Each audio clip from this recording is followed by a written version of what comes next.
Muito bem, chegamos ao fator número 4, que é a estrutura unificada. Como fazer com que o sermão seja um bloco sólido, único. Até aqui nós conversamos sobre vários fatores relacionados com o sermão, mas a partir de agora a gente quer conversar e entrar diretamente na elaboração do sermão.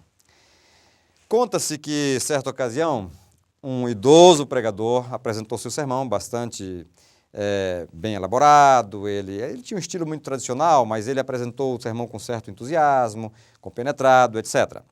E na saída da igreja ele estava cumprimentando as pessoas que saíam e uma senhora se dirigiu a ele e disse: "Pastor, gostei muito do seu sermão." E ele agradeceu o elogio e disse: "Olha, o crédito tem que ser dado para uma inspiração celestial." E a senhora olhou para ele e disse: "Não, o sermão foi bom, mas nem tanto assim, pastor." E a minha pergunta é essa: o que faz a diferença entre um sermão bom e um sermão bom, mas nem tanto assim? Vários fatores podem fazer essa diferença. Mas eu diria que um dos fatores que mais determinam o perfil do sermão é a sua estrutura unificada, é a organização do sermão. Como nós sabemos, o sermão se divide em 3 partes: introdução, corpo e conclusão.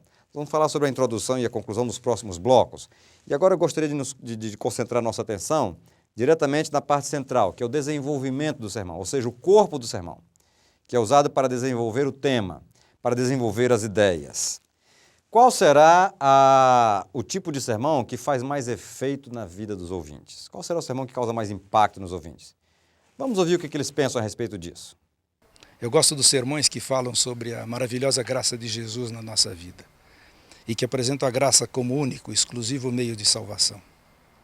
Não me agrada os sermões que falem apenas daquilo que temos que fazer, que devemos fazer, como se qualquer esforço nosso nos levasse à salvação. Isto é mentira. Os sermões que me fazem bem são aqueles que apresentam a Jesus como nosso Salvador. Tem que ser uma coisa real, tem que compartilhar algumas experiências, talvez, da pessoa que está falando com o público. Acho que a pessoa que está responsável pela mensagem, ela tem que compartilhar algumas das suas vivências. Isso eu acho que enriquece, mostra a praticidade da coisa, mostra que é possível, comprova algumas coisas, faz a gente perceber coisas que a gente não estaria percebendo se não tivesse um exemplo mais prático. E um pouquinho de emoção é bom também, falar um pouco da vida pessoal, do sentimento. Então, quando a mensagem tem esse mix, para mim eu presto atenção do começo ao fim, aquilo cala fundo no meu coração. Ele tem que ter impacto, o sermão tem que ter impacto e também ser apresentado com método. A gente vê muito isso em palestras motivacionais, grandes palestrantes, também alguns pregadores que também têm usado esse tipo de forma essa forma de apresentação da mensagem para a plateia. Eu acredito, como advogado, também vejo isso muito na minha profissão. A forma de você apresentar o que você tem convencimento muda toda a forma de receber, de recebimento dessa mensagem pela plateia.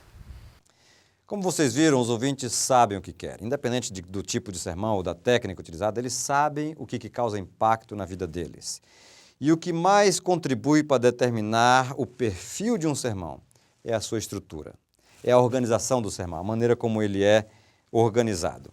Como nós sabemos, o sermão se divide, todo o discurso, todo o sermão se divide pelo menos em 3 partes: introdução, corpo e conclusão.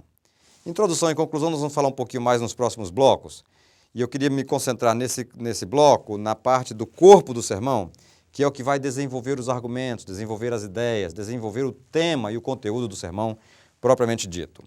O que torna o sermão, o que faz com que o sermão tenha uma estrutura unificada, que seja um bloco único? Primeiro fator para a unidade do sermão: o sermão precisa ter uma ideia central única. Não dá para ter um sermão com muitas ideias, ou com muitos temas, ou com muitas doutrinas, por exemplo. Você precisa, como pregador, escolher o seu tema e se prender a esse tema. É triste quando a gente ouve alguns sermões em que o pregador percorre do Gênesis até o Apocalipse e parece que não sabe muito para onde vai.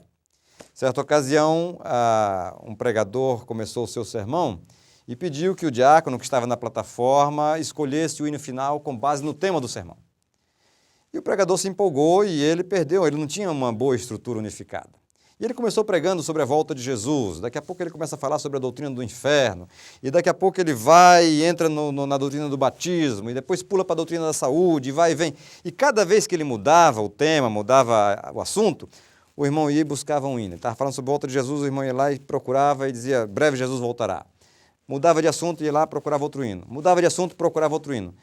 E depois de cansar, ao longo de todo o sermão, de percorrer quase que o inário inteiro à procura de um hino, de acordo com o tema do sermão, finalmente o nosso diácono encontrou um hino cujo título era Um Dia Ele Esclarecerá.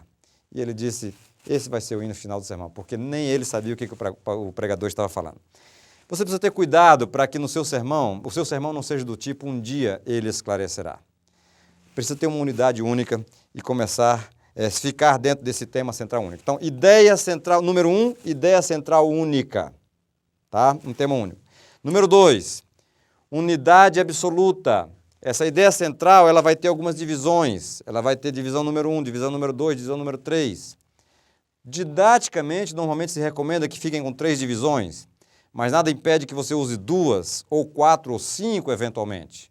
3 divisões de um tema, de uma ideia, é considerado o número mais didático para as divisões.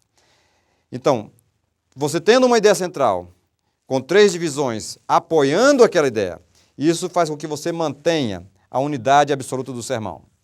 Então, ideia central, unidade absoluta. Próximo fator, o seu sermão deve progredir rumo ao clímax. Ele deve começar de um ponto e se dirigir a outro ponto, é o que nós chamamos de movimento no sermão. O sermão que não tem movimento, ele é muito estático, ele é muito monótono, ele fica parado. Você precisa começar de um ponto, você constrói isso de acordo com o seu critério de organização, ou o seu objetivo no sermão. Então é preciso que o sermão comece de um ponto, eu vou ilustrar logo mais. Comece de um ponto e se dirija a outro ponto, uma ordem lógica. Pode ser uma sequência cronológica, pode ser uma sequência de assunto, pode ser uma sequência de diferentes personagens, por exemplo, mas que ele tenha uma sequência lógica em direção ao rumo. E depois, essa progressão vai ser refletida também nas 3 divisões que devem ser paralelas. Então você tem a ideia central, a unidade absoluta, o movimento em progressão em direção ao rumo e 3 divisões paralelas. A melhor maneira de mantê-las paralelas é que elas tenham uma construção semelhante, geralmente com uma palavra-chave em cada uma dessas ideias. A melhor maneira de explicar ou ilustrar melhor esse assunto da estrutura é talvez falando sobre os tipos de sermão. Existem 2 tipos básicos, 2 métodos de extrair o sermão da Bíblia, por exemplo. Existe o sermão temático e o sermão expositivo. Você, pregador, cada vez que vai preparar o seu sermão, você pode escolher um dos 2 métodos. Qual é a diferença entre eles? Só para você entender de o que estamos falando. A diferença básica é a maneira como você constrói o sermão a partir da Bíblia. Por exemplo, o sermão temático, como o nome já diz, é um sermão que você primeiro escolhe o tema. E do tema você vai buscar os textos bíblicos. Por exemplo, você quer pregar sobre a fé. A fé é um tema. Aí você vai buscar o Abraão, a fé do patriarca Abraão, a fé de outros personagens e assim por diante. Ou você quer falar sobre a restauração é um outro tema. Ou você quer falar sobre a esperança, por exemplo. Esse é o sermão temático, você tem um assunto, você tem um tema. Muito bem, esse é um tipo de sermão. O outro método de sermão é o sermão expositivo. Esse você não escolhe o assunto, esse você escolhe o texto. E o texto lhe dá o assunto. Percebe a diferença? No sermão temático você escolhe o tema e vai buscar o texto. No sermão expositivo você escolhe o texto e o texto vai lhe dar o tema. Você não vai buscar o tema vai vir do texto. Ou melhor, você vai buscá-lo, mas no próprio texto. Esses são os 2 principais métodos de construção de sermão, de construção da estrutura do sermão. A maioria dos especialistas e dos eruditos na área de pregação concordam em que o sermão expositivo geralmente é um sermão mais poderoso, porque ele explora mais as nuances do texto, ele explora mais os detalhes do texto. Geralmente é um sermão mais rico, que alimenta bastante a congregação. Por outro lado, há muitos que defendem o método temático, porque é o sermão que torna mais fácil você elaborar o assunto, ou você atingir determinadas necessidades da congregação, ou apresentar certas doutrinas, por exemplo. Se você quer falar sobre o perdão, então é melhor você, ou não que é melhor, mas é uma maneira mais fácil você usar o tema do perdão e buscar os textos para apoiar esse tema. No caso o mesmo exemplo da fé, você não escolhe o tema no sermão expositivo, você escolhe a história de Abraão, por exemplo. E aí você, então, dali você tira as ideias sobre a fé. Ou você escolhe um milagre de Jesus, por exemplo. E ali você extrai as ideias que você encontra no texto sobre a fé. Então vamos tentar ilustrar um sermão temático, por exemplo. Eu coloquei aqui algumas ideias para que você entenda melhor. Você faz a sua introdução, aquele impacto, aquela tentativa de atrair, então, a atenção do ouvinte, e você entra no desenvolvimento do sermão, no corpo, no tema do sermão. Então, o sermão temático, você vai falar sobre o perdão. Você coloca a seguinte ideia central, que deve ser única. Lembre o que falamos há pouco. Deus sempre perdoa. Essa é a sua ideia central. Você não precisa falar sobre outras doutrinas, sobre outros temas, você vai falar sobre Deus sempre perdoa. Divisão paralela número 1. Perdoou a Davi, por exemplo. Então, você vai lá no Velho Testamento e busca o texto de Davi, para mostrar a história de como Davi foi perdoado. Divisão paralela número 2, perdoou a Pedro. Aí você vai lá no Novo Testamento e busca um texto do Novo Testamento para mostrar o mesmo tema, a mesma ideia central do perdão. Percebam que há uma estrutura unificada. E depois, então, você conclui com a terceira ideia, a terceira divisão principal, que é perdoou a você. Esse é apenas um exemplo. Percebam aqui o seguinte, a ideia central única, Deus sempre perdoa. As divisões paralelas, percebam por que elas são paralelas. Elas têm uma construção semelhante. Perdoou, perdoou e perdoou. Perdoou Davi, perdoou Pedro, perdoou você. Essa palavra-chave, perdoou, repetida nas 3 divisões, cria uma unidade do sermão. Ou faz com que você crie uma estrutura unificada, um bloco único do sermão. E você percebe que há também um movimento. Você começou lá no Velho Testamento com Davi. Aí você, pastor, chegou mais perto, foi para o Novo Testamento, até que você chegou nos dias atuais, que é o próprio ouvinte, perdoou você. Percebe, então? Você tem aqui a ideia central única, você tem aqui as 3 divisões paralelas com palavras-chave e você tem um movimento. Você veio do Velho Testamento até os dias de hoje. É assim que o sermão temático consegue ou pode apresentar e ilustrar essa estrutura. Vamos ver como é que seria a estrutura num sermão expositivo, por exemplo.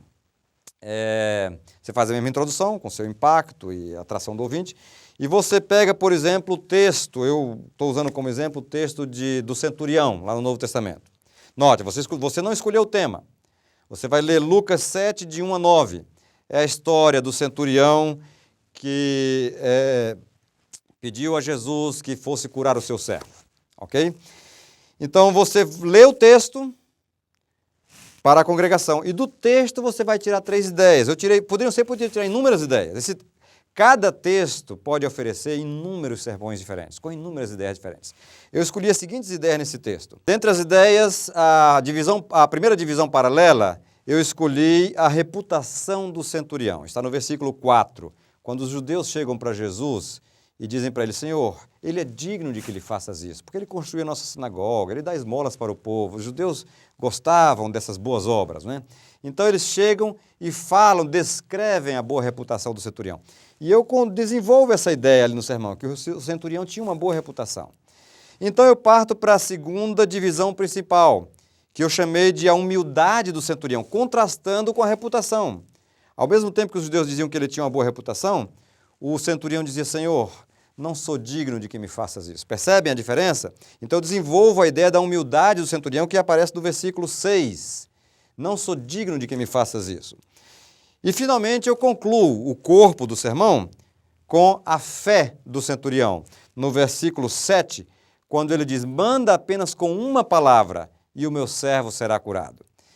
Percebam que eu tenho uma ideia central única, tirada do texto. A ideia central que eu tirei do texto foi o cristianismo do centurião. Eu me concentrei nesse cristianismo do centurião. E as 3 ideias vieram também do texto, não são temas escolhidos por mim, elas vieram do texto. Poderiam ser outras, como eu disse, mas elas vieram do texto. Divisão paralela número 1, a reputação do centurião. Divisão paralela número 2, a humildade do centurião. Divisão paralela número 3, a fé do centurião. Percebem? Uma ideia central única, 3 divisões paralelas. Olhem aqui, vocês podem observar, por exemplo, a palavra-chave centurião. Centurião na primeira, centurião na segunda, centurião na terceira. Isso dá unidade no bloco da estrutura do sermão. E percebam o movimento que eu escolhi para este sermão. Poderia ser outro também. Você, como pregador, você é livre e deve usar a sua criatividade para escolher qual movimento que você vai dar ao sermão. No meu caso, eu comecei com a reputação do centurião, depois contrastei a reputação com a humildade do próprio centurião e, finalmente, cheguei ao clímax do sermão, que, no meu caso, eu escolhi a fé daquele personagem como sendo o clímax desse sermão. É assim que o sermão tem estrutura, é assim que o sermão se torna um bloco único, um bloco definido. E o pregador que se habitua a usar essa estrutura e a desenvolver essa estrutura como uma ideia central única, divisões paralelas, movimento do sermão, progressão rumo ao clímax, você se habitua a fazer isso, você evita aquele sermão que vai para diferentes assuntos, para diferentes doutrinas, ou o chamado sermão salada de fruta. Esse é um dos fatores de relevância do sermão. Em resumo, qualquer que seja o tipo de sermão, a mensagem tem que ser bíblica, tem que ser relevante e tem que ter uma estrutura única e um bloco único definido. No próximo bloco, nós vamos conversar um pouquinho sobre as ilustrações.